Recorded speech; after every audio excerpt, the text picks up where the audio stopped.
이성균 여배우 스캔들의 정체, 유흥업소 마담과의 연결고리, 전해진 강남 빌딩 손해보고 팔아버린 이유. 이성균을 경찰에 알린 29세 마담은 이성균에게 남자 정력에 좋다며 비아그라를 권해 종종 함께 뜨거운 밤을 보내던 중 마담이 이성균과 다른 여자 사이를 질투해 앙심을 품고 이성균을 협박하고 돈을 뜯어내다가 경찰에 불게 된 것이라고 한다. 마담은 이성균이 조여정과 진한 포옹을 하는 등 가깝게 지내는 것을 못마땅해 했고 다른 여자 연예인들과도 찐한 행동들이 많다며 전부 폭로를 하고 있는데, 놀라운 사실은 이성균이 간식을 했건 안 했건 여성들에게 자제했어야 할 행동들을 와이프 전해진과 결혼 전뿐만 아니라 결혼 후 유부남이 되고도 계속했다는 사실이다. 이성균의 절친 장항준 감독은 올해 방송된 아주 사적인 동남아 여행 방송에서 이성균이 전해진에게 혼나는 걸 봤다며 어른이 저렇게 혼날 수 있나 싶었다고 말했고, 자신이 충무로에서 가장 무서워하는 여배우가 전해진과 전도연이며 전해진마저도 장항준이 자신을 호랑이 선생님처럼 보는 것 같다고 말하는 등 남편인 이성균 때문에 속이 상해 수시로 무섭게 화를 내며 살아오고 있음을 고백한 바 있다. 남편이 걔보다 말을 안 듣는다며 이성균을 걔보다 못하다고 표현하기도 했던 전해진의 말이 이해가 가는 지금, 이성균은 도대체 여배우들과 어떤 행동들을 하고 다녔길래 이렇게 아내에게 골치덩어리 취급을 당하게 되었을까요? 과거 드라마에서 상대 역으로 출연했던 공유진이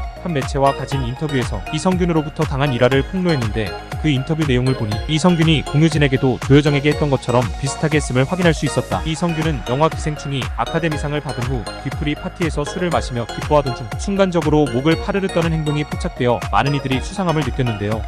더구나 배우 조여정과 모두가 파티에 몰입해 취기도 어느 정도 오를 때쯤 언제 그랬냐는 듯 이성균은 갑자기 조여정의 앞으로 다가가 그녀 옆을 떠나지 않고 파티 내내 머무르며 이상행동을 했고, 조여정의 몸을 팔로 감싸고 품에 안는 등 두 사람의 스킨십은 너무나 자연스러웠다. 설마 미국이라서 그랬던 것인지 유교 국가의 국민 입장에서는 너무나 갸우뚱한 행동이었다. 이들이 처음부터 이렇게 친밀하지는 않았을 텐데, 그렇다면 이성균은 처음에 어떻게 여배우들에게 다가가면서 이후 자연스러운 관계까지 만들었을까요? 공유진은 털어놓길 드라마에서 이성균과 처음 만났을 당시 식사하셨어요? 라고 물어봤는데도 이성균이 어라고 한마디만 하고 가버리는 바람에 이 사람 왜 이러지? 조금 이상한 첫인상을 받았다고 한다. 더구나 이성균은 이후에도 촬영장에서 공유진을 보고도 항상 못 본 척 차가운 모습으로만 일관되게 대했고, 그 바람에 공유진을 한동안 꽤나 섭섭하게 만들었다. 그랬던 이성균이 어느 날 갑자기 반갑게 인사를 하며 공유진의 어깨를 주물러 주기까지 했다. 그 바람에 공유진은 깜짝 놀랐고, 이 오빠가 갑자기 따뜻하게 대해주자 공유진은 눈물까지 날 뻔했다고 한다. 또한 손을 쓰다듬어야 하는 장면에서는 공유진의 손을 툭툭 만지는 등 투박한 손 쓰다듬기로 일부러 여러 번 NG를 내서 재촬영을 반복하며 그녀의 손을 계속 만졌다고 하는데요. 이후 드라마가 회차를 거듭하며 어느덧 두 사람은 친해졌고, 그 분위기가 드라마 스태프들에게까지 느껴질 정도였다고 하는데, 보통 포옹이나 어깨 동무 안아 올리기 등 스킨십을 할 때 혹시 모를 상대방의 불쾌함을 방지하기 위해 손이 닿지 않도록 배려하는 것을 매너손이라고 하는데, 이성균은 매너손은커녕 포옹과 어깨 만지기 등 스스럼 없이 공유진을 만져 스킨십을 참으로 좋아했던 것 같다. 결국 이성균의 이런 행동은 아내 전해진을 불쾌하게 만들었고, 드라마 종영 후 둘이 함께 나오는 CF가 TV에서 나올 때마다 전해진이 매우 싫어했다고 한다. 또한 연예가 중계 게릴라 데이트에서 보통 게스트들이 나오면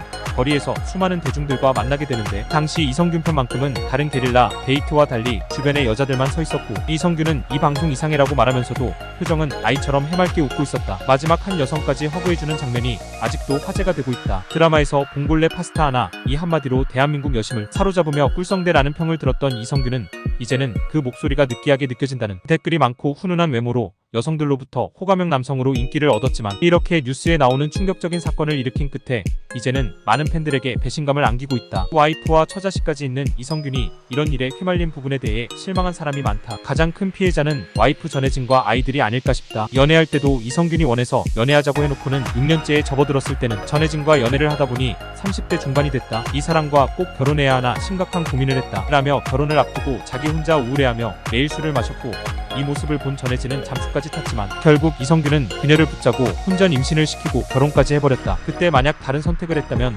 그녀의 인생도 달라졌을까요?